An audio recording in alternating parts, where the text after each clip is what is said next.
what can I say? Hell has frozen over a second time. Look, but Elon Musk is right about this. He's got it exactly right.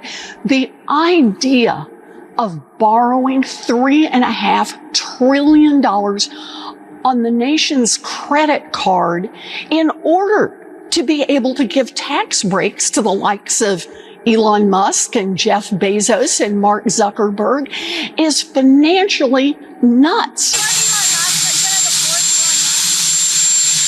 I don't know. I think we'll have to take a look.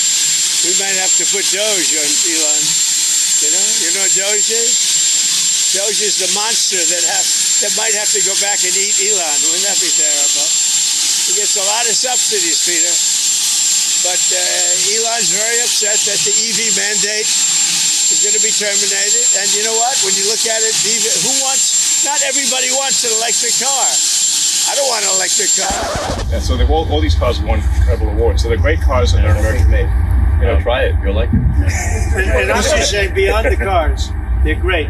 But we have to celebrate somebody that has the courage to do this. It appears there's yet another turn in the on-again, off-again billionaire bromance between Donald Trump and Elon Musk, as Musk continued to reprimand Trump's big, beautiful bill that's about as popular with the American people as Elon would be at one of his kids' graduations. Terrible for our country because it's going to drive up the cost of borrowing for all businesses. President Trump slammed his former aide, threatening to cut government subsidies given to the tech entrepreneur's company. This comes as Democrats vow to bring, quote, amendment after amendment to the bill to ensure that Republicans are forced to defend their billionaire tax cuts.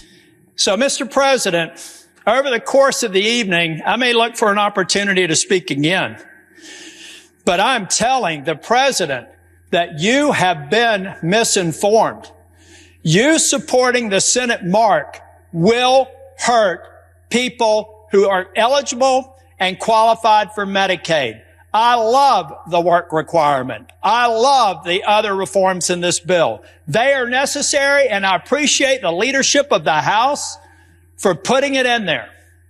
In fact, I like the work of the House so much that I wouldn't be having to do this speech if we simply started with the House mark. I've talked with my colleagues in North Carolina. I know that we can do that, and I believe that we can make sure that we do not break the promise of Donald J. Trump that he's made to the people who are on Medicaid today, Mr. President.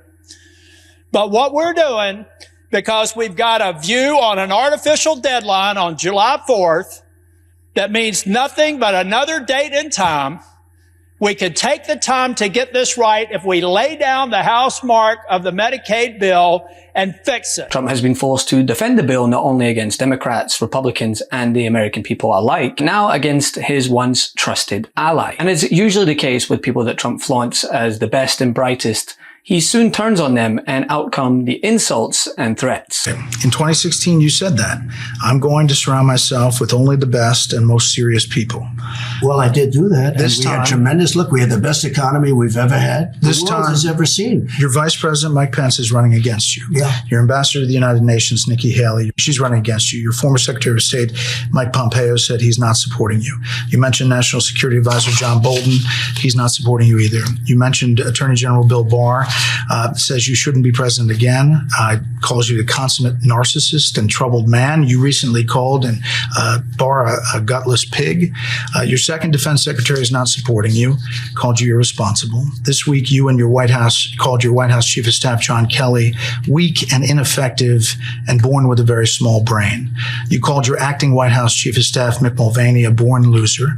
You called your first Secretary of State, Rex Tillerson, dumb as a rock, and your first Defense Secretary, James Mattis, the world's most overrated general. You called your White House Press Secretary, Kayleigh Canadian, milquetoast, and multiple times you've referred to your Transportation Secretary, Elaine Chao, as Mitch McConnell's China-loving wife. So, why did you hire all of them in the first place? Trump essentially threatened Musk by saying that the world's richest man who was born in South Africa would, quote, probably have to close up shop and head back home if his administration cuts subsidies given to his companies. The rest, we got a lot of hostages back, but we're going to talk about that. I don't know. I think we'll have to take a look. We might have to put Doge on Elon. Doge is? Doge is the monster that might have to go back and eat Elon. Wouldn't that be terrible? He gets a lot of subsidies, Peter. But Elon's very upset that the EV mandate is going to be terminated. And you know what? When you look at it, not everybody wants an electric car.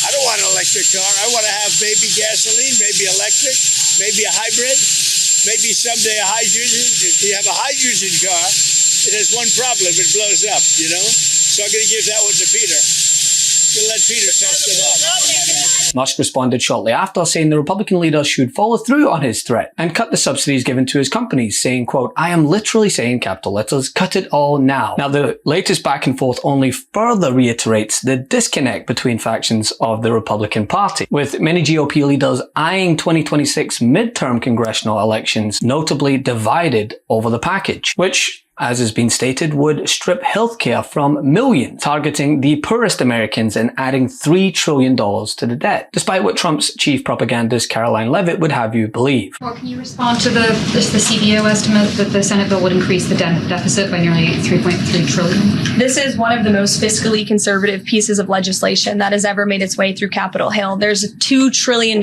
in mandatory savings in this bill. And not only that, the projected growth that this bill will bring to our economy. It will be an economic boom. The Council of Economic Advisors has an analysis that shows that the bill will generate $4.1 trillion in economic growth, and it will cut taxes, putting more money back into the American people's pockets. That's why this president wants this bill to pass. And I know he's busy working the phones and doing what he needs to do today to make it happen. So we'll see you all later. Thank you. We'll see you in Florida tomorrow. How do Americans feel about the big, beautiful bill?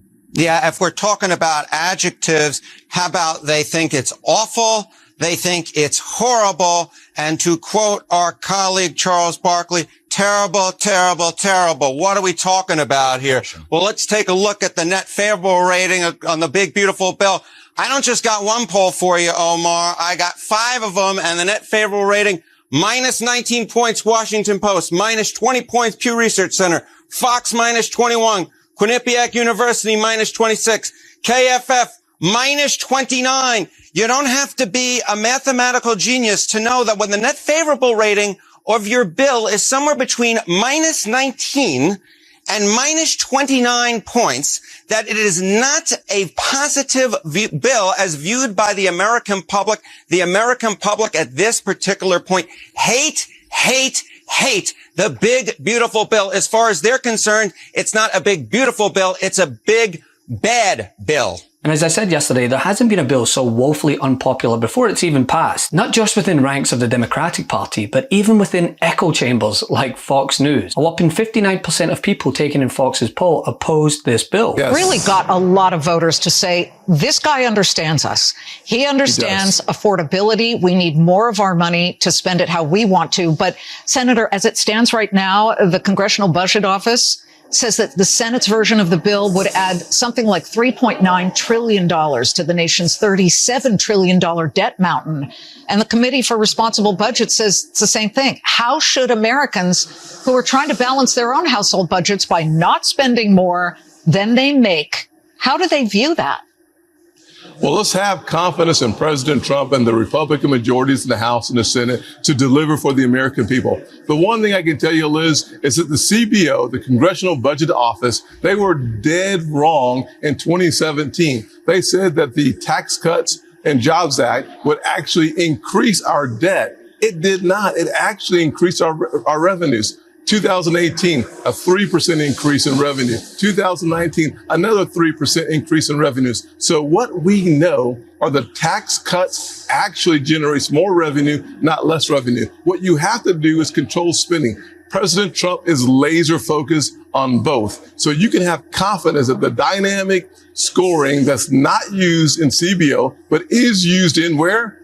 Real life will actually produce enough revenue to overcome any deficits that someone would be concerned about. I'm concerned about them. That's why when I look back at 2017, the CBO got it wrong by almost $1.5 trillion. Lo and behold, the American people are not okay with massive cuts to Medicaid as a means to fund an estimated 60% of promised tax cuts that go to the top 20% of earners. When Trump talks about this bill, the main thing he emphasizes is that it will extend the tax cuts Republicans passed in 2017 and add some more, which he claims will be good for everyone.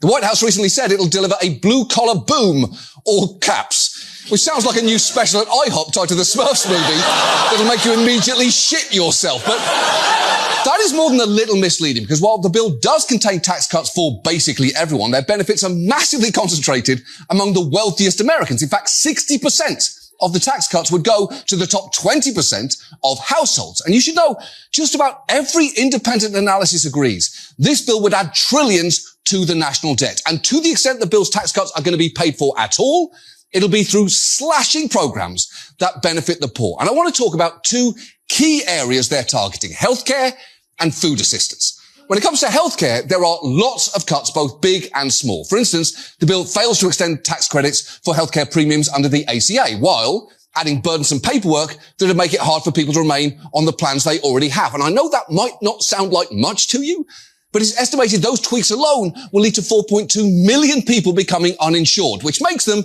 pretty consequential tweaks. It'd be like changing RuPaul's Drag Race to Rand Paul's Drag Race. You can call it just a tweak, but it's about to make everything way worse. So while Republicans bend themselves into a pretzel trying to justify voting for this bill that again targets the most vulnerable people in America, it's apparent that Trump is once again lying to those who voted for him, and even to those who put their career on the line defending him. Those are the real villains here. The truth is more important than ever. Check out our new Truth Over Lies collection at store.MeidasTouch.com. All 100% USA union made.